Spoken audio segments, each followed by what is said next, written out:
You ready? Hey. I'm Tumaini Basa Nyenzi, aka Tuma Basa. And I'm Tobe Nwigwe, aka Tobe Nwigwe. Hey. You feel me? You better hit you in your chest. Yeah. Hey, well, the reason I was excited to talk to you is we're both third culture kids. Mm-hmm. First culture, inside the house, African, you know what I mean? From food to discipline. Oh, exactly.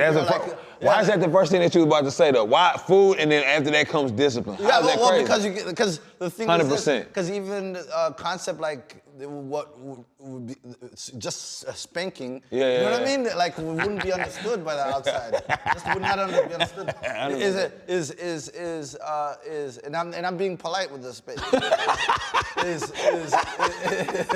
The second culture is when you go outside. So inside, inside is the first culture. Second culture is outside. You go outside, exactly. Your hood, being black, 100%. Hip hop, your particular school fitting in, sports. You know what I mean? Like your I call it your cafeteria identity, like 100%. the table you sit at when you go to the high school cafeteria. You sat with other football players, or other, you know what I mean? Cool kids, nerds. Who could dress, nerds, the artsy fartsy, 100%. So then the third culture is that combination. And that's who we are. 100%. And then that usually manifests in adulthood because when you're young, you're a conformist. You're trying to be like everybody else. 100%. But when you get to a certain age, like 18, 19, it's okay to be non-conformist and your individual comes out. Like, 100%. You see what I'm saying? And you get to choose. And that's the thing about third culture kids. And you call it the superpower, you get to choose which part of the culture you take from. So 100%. Adapt. Yeah. Oh, yeah. No. I was just gonna say, did it happen for you at 18 to 19? Well, no. Well, for me, it was a gradual process, but it really mostly happened once I finished college and I moved to DC. Like I was at BT, because it was my first time, especially like around like Africans. No. Let me say, people from Rwanda that I wasn't related to. Got you. So then I was at all the parties. I was at, in DC, it's Africans, man. DC one of the blackest places I've ever seen in my life. So this is my thing. For me, it really did happen like right around like my freshman, sophomore year in college. For some reason, I felt like I was booty scratcher up until then, and not internally, but like to some of the homies and stuff like that. But like right around that time, I felt like it was finally cool to be African. And I was just like, yo, hey, what happened to all that y'all made me grow up with? Where's all that energy that, but once, and then like, so I feel like right around that time, like around, give me like maybe 2006, 2007, like it was cool to be African. And then I feel like once Black Panther hit, it was like everybody, now we all African. No, it's a wrap. Now, also, I actually like to credit technology. 100%. Because what happens is, when you're young, especially in America, when you're young, all the images were controlled from what I call the gatekeeper era, the National Geographic, the news, those little commercials, like, feed somebody something. But we're like, wait a second. Like, everyone was happy at home. It's just they came here and they're looking for better stuff, et cetera. It's a different life. And then you know that that's not true or that's overrepresented because you know for a fact that you go home. It's not flying in the eye. You're not looking at flies in the eye when you get to the crib. But now, because of social media, you see all the nice pictures, 100%. The music, the dances. 100%. I had somebody ask me about fufu recently. You feel me. Yeah, but 100%. I know the stigma from like, you know what I mean? It's Like you didn't want to show you eat the hand, you go like this. Bro, I used to tell people my okra soup was gumbo. Just so I can, appease my people. No, this gumbo, bro. This is our version of gumbo, bro. I swear to God. Wow. 100%. Deep rooted until I figure out, who I was, my name meant something, all that type of stuff. So in first culture, you from Southwest Alief, Texas? 100%. Well, first culture, it depends on how you look at it. Even on the first generation born here, like my first culture at the house was with a mom who was from Uturu and a dad who was from Aka. Yeah. You understand? Did you used to get threatened to be sent back? Like, 100%. Me too. Like, if you don't behave yourself, we're gonna send you to Nova, you're gonna raise cows, et cetera, et cetera. But not only that, I had homies who got sent back. I had homies who got sent back, and I was like, I ain't seen them. Well, when I was 13, we moved back. Oh, wow. Yeah, when I was 13, and I didn't, like, for me, I had like my little Schwinn Predator bicycle. Oh, man. We moved to Zimbabwe, and that was a culture clash because I was actually coming from Iowa. Yeah. But this is the deal, but it wasn't just Iowa, it was Iowa City. And if anyone knows Iowa City is where the university is. So there's a lot of international students. So if you lived in married student housing, there was tons of people from all over the world. My babysitter was Panamanian. Oh, wow. The people from upstairs from Korea, and then you get bullied by these Ghanaian kids, Yao and Kwasi. 100%. You know what I mean? 100%. And then if you ride your bike this way, there's like Anna and Hoka from Tanzania. You know what I mean? So it was like very international vibes. You know. What's so crazy is that people think A-Leaf and they only think the hood, but A-Leaf is literally one of the most diverse places in the city of Houston. You get all kind of people from A-Leaf. And then, like, if you look at the people from A-Leaf, like when you really like see a white person or Asian person or a Mexican person or anything from A-Leaf, they move different because we've been interacting with each other and it's not just one specific type of person. Toronto's like that too. I found out when I went for the first time. No. Toronto's like that too. I didn't know there was that many, like, I didn't know there was that many different places of Africa in Toronto. Toronto, I remember going to OVO tournament, like the little basketball tournament. I was with Mr. Morgan and Brittany Lewis. I'm standing on the side and I'm like seeing all the different vibes and I can see like some of the features. I'm like, I can tell this one's Somali, I can tell this one's Nigerian. So I'm just looking around and it's like everybody. It was like Filipino, everybody was there. Like white people, everybody. And then I said to Mr. Morgan, I said, yo, man, I'm looking around. I could have grown up here, like just blended in, right? Easily. Yeah. And then I'm looking around, I said, yo, those are my nephews. And he was like, you're lying. I said, those are my cousin's sons, I swear to you. So I said, I walk up to them, and they're like, yo, what are you doing here? Please don't tell mom that we're here. I said, you know what I mean? They're like, why, you get to sit in the sidelines? I was like, yeah, okay, you know what, I'm gonna get you tickets to the OVO Fest, and then we got a chance to hang. But 100%. I saw them, I told their mom I was in town, but I had, you know what I mean, I was working. But Toronto's the same way. DC's like that, but this is the deal. I have a question. Why are there so many Nigerians in Houston? Because there's a lot of people don't know there's a lot of Nigerians in Houston. I know, I promise you. And a lot of people don't know a lot of like people who like you remember Lil Low back? You remember that Lil Low? Oh yeah. Back in the Give Me 50 Feet or Chameleonaire's in Nigeria. Chameleonaire's in Nigeria. Hold on. So when I found out a little old Chameleonaire was Nigerian, I was like, oh snap! I did not know we was out here like this. Yeah. They were blending so well, but I was like Chameleonaire, like his stuff was specifically different because he ain't talk like everybody else did in his raps. So I was like, bro, I swear to you, I feel like he's Nigerian. I used to tell my partners that. Then when I found out, I was like, there's no doubt in my mind. But what's your theory why there's so many Nigerians here? Oh, this is the hub. I don't know if you heard. Did you hear the story about Hakeem Olajuwon on why he came to Houston? All right, so they asked. So he had like an opportunity, I think, to go to like maybe a New York or somewhere up north. Yeah.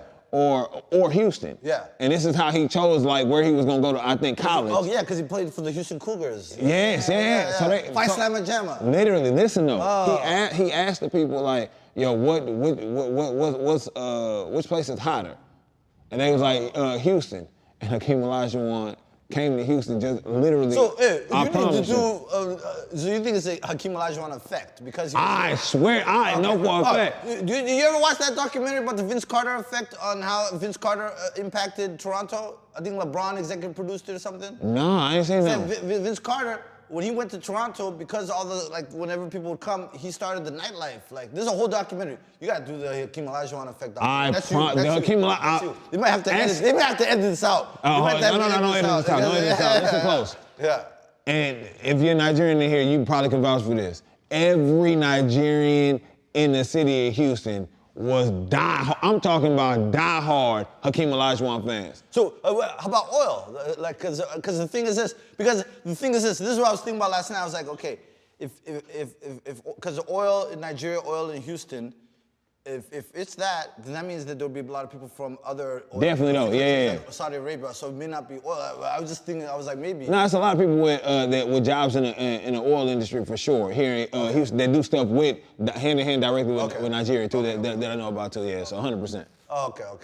Oh, that's interesting. Because I'll never forget that. I know for a fact. And actually, you know what's funny is I will never forget. Like when I was at BET, this is the late '90s, right? Early 2000s. But South Park Mexican. The person who used to call me about his videos was like an African dude. And at that time, there was only a few Africans in the music industry. I'll remember, because when I got there, it was Datu, who used to manage Cypress Hill. Oh, wow. What's his name? Was it Roy Tesfaye, who used to work at Death Row Records? He was an Ethiopian guy. Oh, wow. This is like the 90s. Like, bro, this is history.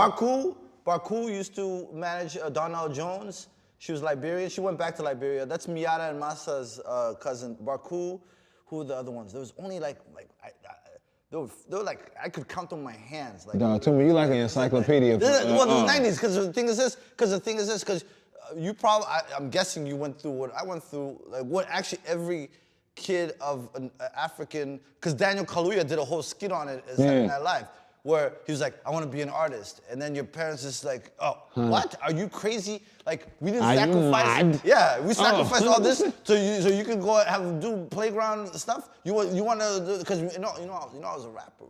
Shut up lying. Okay, I wasn't a good rapper. Nobody actually listened to me. And I got like 3 spins on the radio. Oh, no, that's good rapper then. But that was in Zimbabwe. Okay, right? My bad. So when I came back to the States for school, well, it was ZBC Radio 3, B2B. Because I have a whole theory. Because if I was born 1975, but if I was born 1995, 75, there was no way in the world I could have done what thing, because you had to be in the right city. 100 proof. Because you had to a big enough radio station to play your stuff, be around magazine editors or Access, A&Rs, the thing. But now everything's the internet. So it doesn't matter where you are, as long as you, like, you know what I mean? Like, 100%. Yeah. So when I was saying that, of course I'm being loose in terms of being loose is a good. But I'm saying to you is this, what was I saying?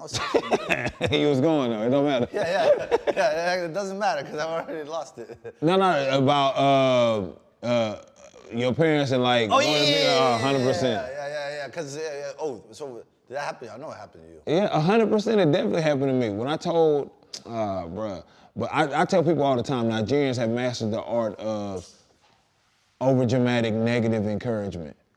Over-dramatic. So I said, Mom, I want to do, it started with a nonprofit, and the first thing she said when I said I want to do a nonprofit is, are you kidding, dude? Who wants to do non-profit?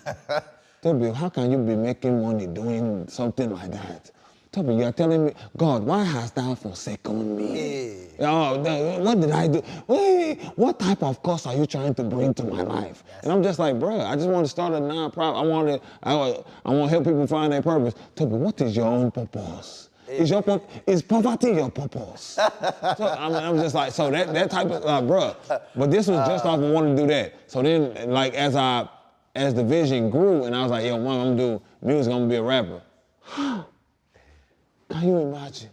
Tobe, you're telling me that you went to school for 4.5 years to do rapper. Jesus. But she's supportive now. But listen, this how I promise you, and it might just be my. Oh, she's in your videos. Yeah, 100%. Watch it. It might just be my Nigerian parents though. I don't feel like it's them literally saying, hell no, you can't. There's no way. I think it's them just understanding that all the stuff that they had to do to sacrifice to get here, everything that they had to go through, which we probably can't even say legitimate.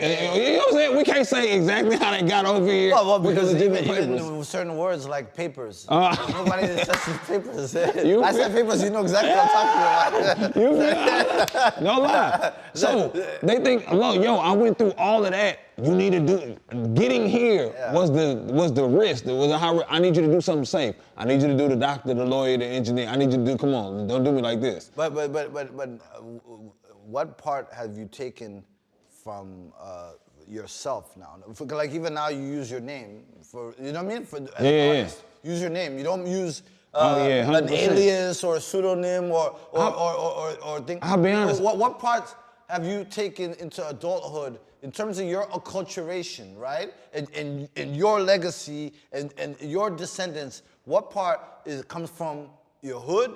What comes from your house? I feel like it's all inclusive for me. I took literally everything that I learned here and everything that I learned there and meshed it together, minus a lot of the toxic traits. No, of course. You know what I'm saying? Minus the No. Like, no. In Nigerian households, we really feel like saying to somebody something like, you know, you're very useless. Yeah. We think that's like gonna encourage them to be useful. That's Africa in general. You know, you're very useful. How can you be so this type of, like, we really think that the negative stuff is really what shoot people to the moon, and I'm just like, that's not how it always happens. You follow any of these like Nigerian like shade rooms, like Wahala Room or no, but I need to. The comments are hilarious. Follow just for the comments. That's great. I didn't even know like that. Follow just for the comments or the etc. They're hilarious. It's hilarious. Yeah. They'll be like, and then everything ends with O.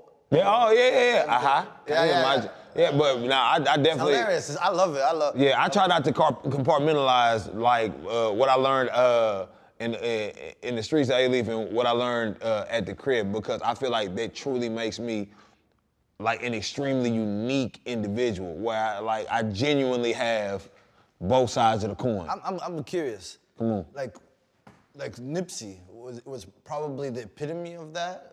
100%. You know what I mean? Like he is the epitome, because you see a little bit of here and this or here, and you're still loyal to this, and his dedication to this, et cetera, et cetera. Did you have a particularly strong like connection with, like when you like listen to his music or follow? 1,000. I promise you, before in R.I.P. Nip, before he passed though, he was, cause I'm like at the core of me, the Nigerian part of me is truly not impressed with the majority of like what I hear, like what I sense and feel in music and stuff like that. But I promise you, Nip could say the most complex thing extremely simple, and I would feel it in the core of my being, because I'm like, he's speaking a language that I really understand and I believe and I grew up with. And it ain't about cripping, it ain't about none of that. It's about like real life, like how you handle, how you move and type of stuff, like that type of stuff. And then you can just see it was like, my man is a very principled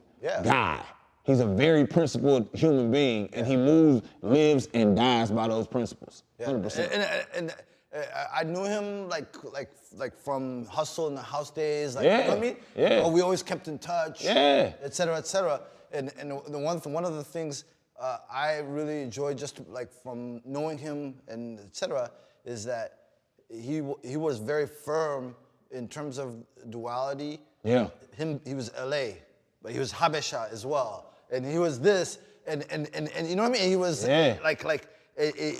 he was hip hop, like he was a student of the game. He loved it, you know what I mean? So I think he was one of the people who kind of broke those barriers, 100%, and made it okay. And actually, I believe that, and I'm gonna take technology, because especially like with Breakr and everything, is that now the world is getting smaller. 100%. So now it's not mattering if you're coming from Zambia or if you're coming from Galveston, or you know what I mean? Because if you think about UGK, they had to go, in order to succeed, Port Arthur, they had to come to Houston, because Houston was like the 3rd or 4th largest city in America and already had Rap-A-Lot, and had the infrastructure, had the box, KBXX, you know what I mean? Had the infrastructure already, et cetera, et cetera. Tuma know every single nuance of the game. This is so crazy to me. No. This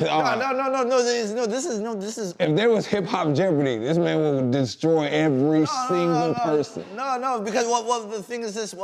This is one of those special markets. Because it has unique culture. Because we're talking as individuals. The superpower. Come on. Let me tell you the superpower. Let me tell you the superpower, because you said it. You said before about the superpower being the thing. Having the two cultures. Come on, talk to me. All right. Is intercultural competency. Yeah. Right? Is that because every day you had to go in between cultures as a kid, as a I know exactly what you're saying. As a thing. So you mastered like your telephone voice, you know what I mean? 100%. So the whole code switching, what they call code switching is actually deeper than that. It's like you built a competence and you could talk and you could like give a dap or whatever, however, naturally, right? Because this is you. Yeah. But then what happens is you build cross-cultural capacity. Right? So now, as you grow and grow, you can adjust, you can acclimate, you can travel to other places, you can pick up what's culture and what's character. And that's because you were saying it's a superpower. Oh, that is No. You can pick up on it. You're like, oh, this person doesn't this, or this is what they do over here. Fake. Yeah, this not real. This is genuine right here. This is the real stuff over here. But this is the real stuff over here. So you don't even know. So that's your superpower. That's your superpower. You were saying it, and I was like, no, let's wait till the cameras roll, and then I'll tell you the superpower. That's your superpower. Nell, listen, I'm not playing. Do you understand that that's just literally like, that's an aha moment? Yeah, because you're not stuck into one place, or your loyalties, because we're talking about, hold on, let's make it practical though, make it practical. So, all right, Neil, you with me. If we went to Nigeria, you wouldn't have a clue. You wouldn't have a clue. You'd be like, Tobe, tell me, what is this? No. But I can genuinely go to both places and be like, nah, this is completely, this is Yankee material here. This is completely westernized right here. This is what you want. This is the authentic place. Then I could come back I could come straight back to the SWAT and be like, bruh, I promise you, he ain't from the West. Yeah. Like the West don't want him at all. Yeah. Like if I could come and you, like, that's like Paul being able to go to, no offense. That's like Paul being able to go to. Well, Paul has it too. No, Paul has it. But he can't go to the UK. Paul ain't finna go back to Europe and be like, lights. No, he does. No. He's actually exceptional because he has to move between worlds himself. You know what I mean? Yeah. You know what I mean? If he's dealing with his sister who's like Harvard or whatever, then he can think. If he's dealing with 100%. somebody, like I remember the first time I went to visit Paul, he was like, this is before GPSs, and he was like, yo, and then when you cross Martin Luther King, and I was like, wait, where am I going? Because he gave me directions. Real I was directions. like, yo, where am I going? I was like, because this is before GPSs were. You go down here, you I was like, and I was like, oh, where am I going? And then I was just seeing the cars on the lawn, etc. I was like, oh. Like with the, what do they call these little pokers or the elbows? The elbows. Bows. Yeah. I was like, okay. I was like, well, where am I going? Yeah. This is a music No. Don't have it hell out here. Bring it together though. Yeah. Bring it together though. This is a music video. He's like this. And we out here and we swinging. Yeah. But that's but that ability to break barriers, that ability to translate, that ability to be on the front line and go thing is part of that's that superpower you were talking about. 100%. It's not even if you don't do it, you have the confidence to be able to do it. So you have the options to be able to do it. Yeah. Because psychologically, you'd be I've lived it. Yeah, exactly. Like, okay, if I wanna go do this, etc., I'm gonna go do this. You know, if I'm gonna go do this, and then what happens is this, and this is the part, the Hakeem Olajuwon effect. And by the way, this is just the diagnostic of what you were saying. Yeah, 100%. Is the Hakeem Olajuwon effect. It's like, oh, if he can do it, that's how immigrants work too. Oh, if he can, I can be there. 1,000%. So if you see 6 Nigerians on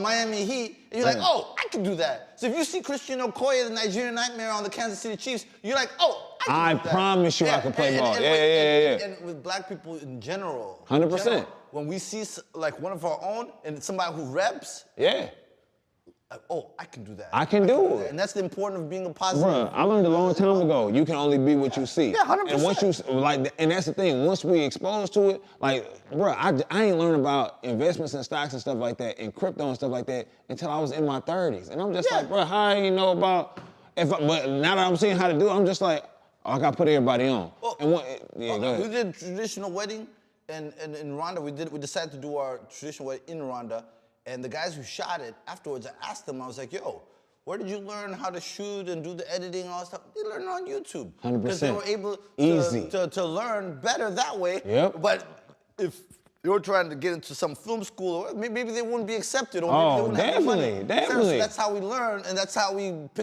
soak up game. Oh, YouTube University is king at teaching people. Oh, bro. I learned all kinds of stuff. Yeah.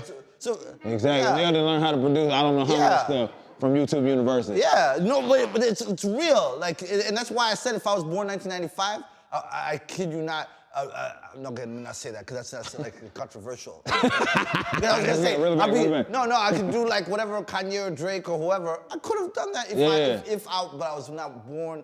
Those opportunities. Yeah, no offense. He definitely could have been Kanye. And by the way, the next generation. No, but the next generation is gonna have even more. Oh yeah. Breaking barriers, but how about like breaking songs or breaking as an artist? Yeah. You know what I mean? Yeah. Like you're going through that process right now 100%. in terms of all the different milestones and kind of life landmark type of vibe. Yeah, et cetera, like, you know? But I really feel like the internet has played a huge part in the fact that we've been able to achieve so much and like grow our reach so far, just because like there's people that would have never been able to see what it is that we're doing had social media not been a thing. But do you think that messes up the game? Oh hell no. I think it gives the person who's creating the stuff way more opportunity than you could have had with well, but more opportunity, but now there's more people. Definitely. But now there's also more lame stuff. Oh, 100%. And then also is I used to call it in the music programming like information pollution, right? Oversaturation. Where you're like, okay, now I can't even get to the good stuff because it's all the bad stuff is polluting. No, you can't say that, because if your stuff is really sweet to people and it's unique, it'll cut through the trash. But how about my brain has so much capacity. Yes. And there's so much music and there's so many artists and there's so many like movements, etc. How do I keep up? How do I be a part? How do I get to the cafeteria and we're talking about the same thing? Like, you know what I mean? Like someone who's huge to you is not huge to me. So how was you finding out about music back then? Oh, well, back then it was all centralized. It was like the Soviet Union. This man is sick. It was. It's like there was your local radio station, and there was one that played the kind of music that you liked. Yes. There was MTV, BET. There was like 3 magazines: Source magazine, Vibe magazine. There was like, you know what I mean? So there's. Okay, so you're talking about major stuff. All right, so I'm gonna speak from underground. Exactly. So in the city of Houston, when I'm about to flex. Yeah, flex. When new music from The Color Changing Click came out, when new music from Lil Flip, when new music from Big Mo, Big Hawk came out, like you can only get that from somebody who had it or heard it and be like, bruh, have you heard the this? And I'm just saying that type of stuff is still alive to this day. Yeah, but that's what made Houston special, because at that time, where you had the screw tapes and you had, you know what I mean? Like that's what made Houston special. When I was at BET, we played "Wanna Be a Baller," "Shot Caller." Okay? Oh, you want me to tell you what happened? Come on. I used to do the chyrons. Like, so you know where it says Lil Troy featuring Fat Pat, right? That was me. That was me. If you ever read that, that was me, right? So he said. So I accidentally put Lil Troy featuring Fat Rat. We got a whole bunch of phone calls. Oh, we going in. Like people were like, he had just passed away. Yeah. They were like, you disrespectful. It was a mistake. It was an error. Yeah. Like, you know what I mean? It was an error. No room for error. No room for error. They called in and then they were like, yo, you need to change that chyron right away because like nobody knew that Fat Pat just passed away. Yeah. And et cetera. Very sensitive to the culture. Yeah. Oh, 100%. It all came from 713. Yeah. You know what I mean? I don't even think 281 didn't even exist at that time. Yep. And that's when Hawk was still alive. Yeah. Yep. Oh yeah. Oh no, this is definitely This is because we used to play DJ DMD the 25 Lighters. I'm like, oh yeah. Oh, I got a story for you. Come on. I got a story for you. My man really here. He really here. I got a story for you. So I was catching up on your music, and you had that song. You did a cover of "This World Is Not My Home." Yeah. Oh, Right? Come on, talk to me. Okay, so my grandfather loved that song. Okay. He used to love the Jim Reeves version. Yeah. So what happened was I Googled, and it's like, yo, what year was the Jim Reeves? Did he do the original? Because I know I used to sing it, and then because my grandpa was a pastor, so he used to listen to in Africa. Hymns. Yeah, but it wasn't. But it was like country music, but it was like country gospel. 100%. Yeah. So wait. So wait. Oh man, I don't have my phone because what happened was, so I Googled it. Yeah. And Jim Reeves didn't sing the original. That was 1962. You know, we laughing because we. Okay, so the Carter family sang a version in 1931 with June Carter, who married Johnny Cash, 1931, right? But they took it from a black man. Oh, so this was deliberate. 1924. It was what was the guy's name? This is my phone. But it was. But it's not important. But all that is. So factual. it was deliberate. But do you know where I heard it for the first time ever in my life? Where? Trey and Zero. Really? This world is not my home. I'm just Trey and Zero did it. And that was the first time I ever heard it. And I thought it was there. And then I started doing all the research and found it was public domain and stuff. I was just like, yo, but that's 1924. Oh man, what's his name? Because this is the story. This is the interesting story. Because what happened was, 1924, and he was like a jug band, like a one-man band, right?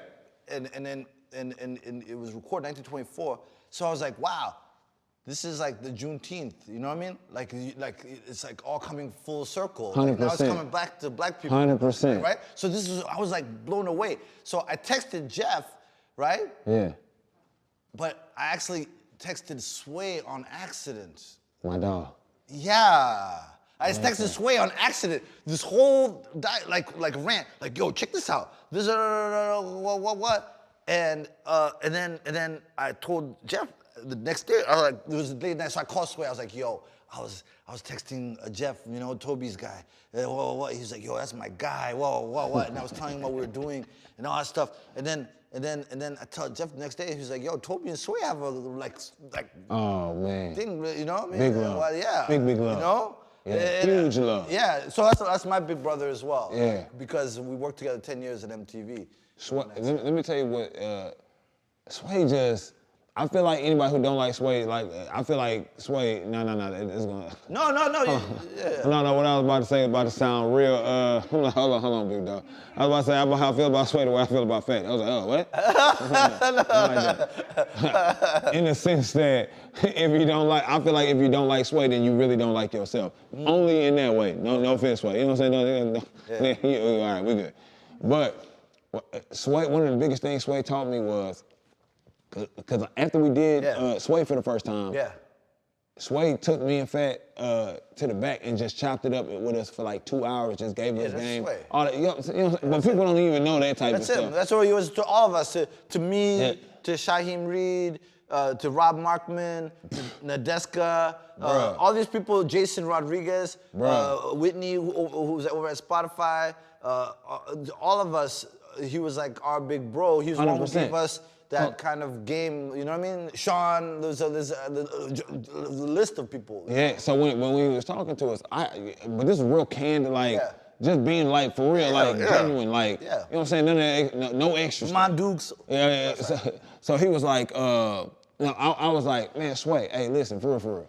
Like, when you had these people on here and you know they suck, like, why you don't be telling them they suck? He was like, man, listen, bro. He said, I understand fully who I am. I understand the platform that I have. He said, some of these people, whether they trash or not, ain't the thing. Like, they're not where they're gonna be. So just imagine if you come, they hail this as like, this is the end all be all, this is the thing that can make or break me, and I tell them you trash, and I break somebody who could have been a Tupac or a Biggie. And it really made me just really consider how I handle people and how stuff might not be for me in a certain season, but it could be for me in the distant future. And I thought about myself and the very first song that I did, and that hoe was trash. I'm talking about Big Boo Boo. Oh, you know something else I noticed? Is with you pay tribute a lot to a lot of like OGs like Black Thought or Royce. 100%. You know what I mean? Erykah Badu. Yeah. You know what I mean? You name drop Fela. Yeah. You know what I mean? You name Marvin Gaye, et cetera, et cetera. And that tradition of respecting elders, I really appreciate. I just have to tell you that, like you know what I mean? Well, because, you know, because it's African. But and that's part choosing that part of the culture and making it permanent. Yeah, exactly. It's saying, hey, it's a very much a culture of honor. You know what I mean? It's like okay, Lil Kiki. You know what I mean? Like you know. I fully. Paul Wall. Oh, 100%. Paul Wall. Yeah. Yeah. The first white man that lived me. No, I'm playing. No, what I'm saying, look, I'm fully aware of all the people that helped shape who I am as a person. I'm fully aware of like all of that. So I'm not gonna act like, yo, I just got this vernacular and this like perspective on my own. This is not something that just like happened. All these people, like even Paul, Kiki, Erykah, Royce, like how he rhymed, how Black Thought rhymed, the supernatural penmanship that they got. Like, yo, I look at that, I study that, I try to do my stuff on the same type of level that they do. I try to be as witty as Paul. The song that inspired me to do a song with Paul was literally a freestyle that he did. Now, besides the other stuff, we was riding doing the video and he said, shoot. Oh, how did it start? Knock, who is it? It's that Paul Whiskey. Cold as throw it like a frisbee. If you're hating, please miss me. I was just like, bruh, I gotta do a song with Paul, man. That's in my, like, bruh. And people if you're not from Houston, you can't feel it like I feel it. But I'm telling you, it sounds simple to some people, but I'm like, bruh, you don't, just cause you're not from here. When I heard that, I was like, hey, see if we can get a song with Paul. Oh, wow. And then, man, so it was just an honor to do that type of stuff, man. But I always try to, like, show people, like I promise you, this ain't just happened by happenstance. Like, I know exactly the people who came before me and how they shaped who I am, parents included. I have a question. When you went to play football in Texas, did you listen to a lot of Dallas music when you're out there? Did you have to soak up all the Yeah, and I was about to say unfortunately, but some of that Dallas music go extremely hard. It's hard. It's hard. Everything from Mr. Hit That Hoe to Oak Cliff, That's My Hood to Southside the Realest.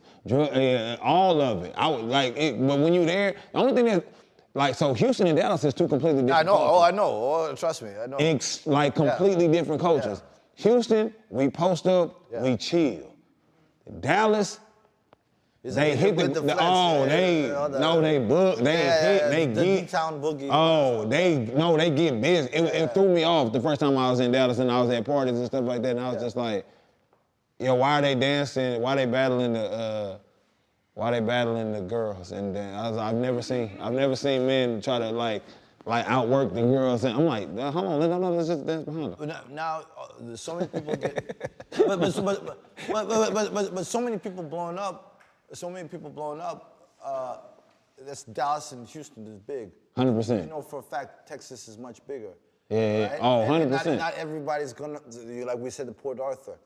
Not everyone's gonna be from a big place where you have all these clubs and all these DJs. Why is something like a Breakr important for somebody who may not have that kind of access, but has the talent, has the hunger, has the love, has the vision, et cetera, is what, in your opinion, why you think something like a Breakr is so important? I think it's huge because it gives you an opportunity for people who have who can be from where you're from or not from where you're from, but who can feel what you're doing and like genuinely support and genuinely put you on platforms. Like there's this one chick that I just got put on in Houston who is hard as concrete. Who's that? No, she's it's a chick. Who? Yes. Yes. Bleeding down the block, taking, oh, I forgot what she said, but I'm talking about hard. But like on a platform like Breakr, like I could genuinely say, hey, I promise you, this is using my superpower. Yeah. This is authentic to the city of Houston. That's real Houston right there. That's no other outside influence. That is purely the city of the Rockets. That's purely the Oilers. That's purely 59, 45, 288. That's all us right there. Yeah, but a platform like Breakr gives people an opportunity to genuinely, genuinely. I 100% agree, because especially when you don't feel like you've been heard enough, and which never stops, right? Which never stops. But in that early itch, and that frustration, et cetera, to be able to go somewhere and have the ability to be seen and not overcrowded and to surface. I always do stuff from a practical, like personal stance. So even with me, so having somebody like Dave Chappelle, Erykah Badu, Black Thought, all these people like genuinely repost my stuff, shout me out, like that stuff took my what I was doing to a way wider audience. But with a platform like Breakr, you have you have somebody you have a company who facilitates those type of genuine relationships. Well, for me, like in the work that I traditionally do, like music curation, etc., is you always want to break, because that's like you're re-upping the culture, like, right? You're always trying to break something, you know what I mean? Etc. Whether it be breaking a song, breaking an artist, breaking a movement, 100%. right? Breaking a movement, which is the most exciting, because that's history right there. Breaking a movement, breaking a continent. Like right now with African music, like popping, like people discovering Afro beats and Amapiano out of South Africa, or Genge out of Kenya, or Bongo flavor out of Tanzania. So breaking a continent. So what happens is this: you always want to be the turnkey moment, because something never genuinely breaks. There's always someone who got there before you. But what you just said about Chappelle or Badu or Breakr or whatever, 100%. Turnkey moments. What's the moment that unlocks that door in that big house? To that big world. Yeah. So that's what you want to be, is almost like a tipping point, right? 100%. It's like, because of course, it already existed. You could take a song from 0 to 20. Somebody else takes it from 20 to 40. Somebody else takes it from 40 to 60. Then they're on the Grammys, and everybody's grandmother's watching. No, not grandmother, grandma, young people, everybody's watching. And then it goes from 60 to 80, and then you're on the Super Bowl, it takes it to 80 to 100, and then you're doing this, and then you're Michael Jackson. You know what I mean?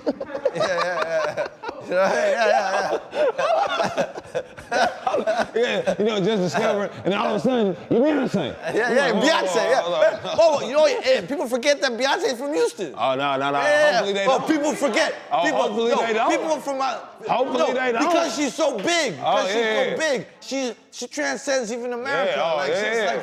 That means Houston transcends even America. Because we all living vicariously through Beyonce. Every time you see her do this, that's us. But it's picking that point, like, right? In terms of music curation, at what point do you want to be, or do you feel most excited by? Because some people. Oh, I promise you, it's the turnkey phase. Because once you at Beyonce level and stuff like that, like. That's the biggest. The Michael Jackson, the James Brown, that type, like that's the highest level. And it ain't too much to look forward to after that, other than legacy.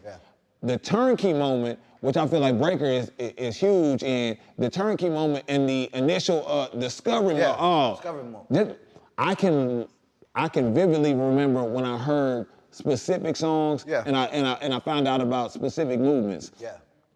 And I can remember no lie, I thought about this earlier today. I was like, yo, all right, Drake just got this decade, Artist of the Decade award, and I'm just like, yo, when did I first hear about Drake?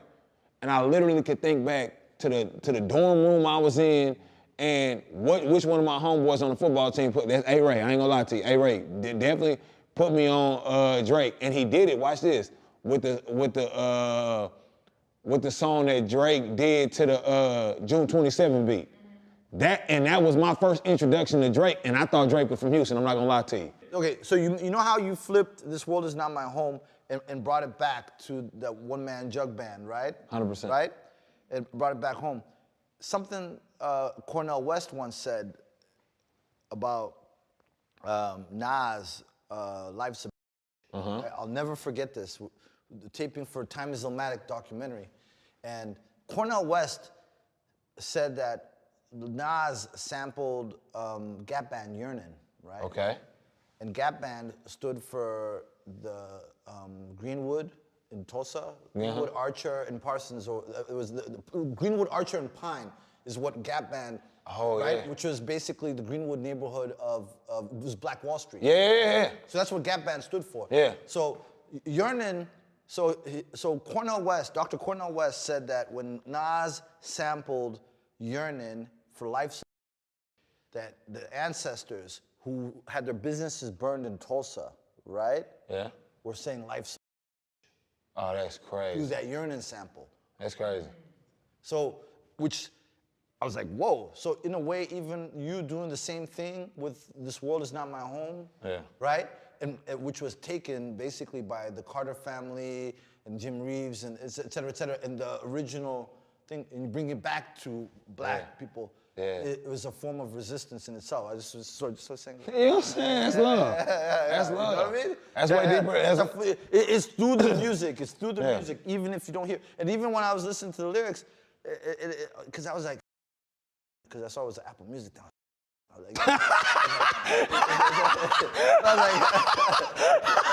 was like, oh man. But even though you're talking about like representing for those who have lost their life, those who lost their life in this land of the living, I was like, oh man, we got this. So the music as resistance, like that's like, you know what I mean? Like it's a powerful tool. Nah, I strongly feel like that's one of the greatest forms. I feel like music is one of the greatest forms of resistance. Then I feel like economic power is definitely another form of. That's 100%. Great resistance, but music for sure, to me, is the most influential tool in the world. So I just try to make sure whenever it is that I say something, that I say something. You know what I'm saying? Because there's a lot of people who might not say something, who might not feel the need to say something. I know exactly why it is that I do the music. I know exactly for who I do the music. Anybody who comes from where I come from, who had my type of experiences growing up, I do it for you in the hopes that, like when I was younger, I wish somebody would have did the type of music that I'm doing to try to give me the game to change my perspective and like open my eyes to like the bigger picture of what life is about. But people were doing that music, but it may not have been getting to you. 100%. Yeah. 100%. Yeah, you know what I mean? Yeah. So that disconnect. Yeah. Because a lot of that was happening, but in multiple undergrounds, or not getting on the radio, or you know what I mean? Or not getting played in the clubs. Yeah. You know what I mean? 100%. Because they're not gonna go and play like Talib Kweli talking about 100 proof, like the revolution in a club. 100 proof, which is why I feel like it is my responsibility to keep the resistance in a form of resistance. You know what form of resistance I believe that you're doing? Come on. When I watch your videos and I see your wife having a verse, I said that's breaking a barrier. Maybe with KRS-One, like, you know what I mean? Like a long time ago, KRS-One, what's her name? Miss Melanie or Miss Melody? Like, we don't see people like our form of we don't see somebody having unless the wife was already known as an artist. Yeah, no doubt. You don't see that happen. No doubt. And kind of creating that family energy and portraying a family that is not sacrificing anything. Disconnect from the culture to be safe and protect in the suburbia type. Because when I say suburbia, I'm not talking about the physical suburbia. I'm talking about the cultural suburbia. Where it's like a bubble. You know what I mean? Like, it's still connected to the culture, bringing the kids up in the culture. The wife has a voice and is a big part. Huge voice. No, huge voice. But I think that's a form of resistance. Yeah. You know what I mean? Because that's not the norm. Well, for me, I don't feel like it's, to the world, it might look like resistance. For me, it's just life. It's just normal life. Well, that's authenticity. Exactly. That's why it connects. Yeah. That's why it connects. Because you're not trying to be somebody who you're not. That's literally all I'm trying. That's why it connects. The only thing I'm trying to do is just be myself. 100% through and through in whatever it is that I'm doing. And that's how, and that's really what I'm trying to get everybody else to do. Like, whatever it is, unless you're a trash person. Don't be 100% that. Like, be the best version of yourself and then just be that. Whatever it is that your interest is, whatever it is that makes your personality, whatever it is that makes you you, do that. 100% authentically and don't stop trying to be like everybody else. That's the motivational speech I was giving right before this. And you saw me in the back. You saw me talking to myself. I was like, be you, just be you. That's before I do anything public. I was like, be you, just be you. No one could be you better than you. You have this many years experience of being you, etc. 100%. You know what I mean? Et cetera, et cetera. 100%. And when you put you there, you can't fail. You can't fail.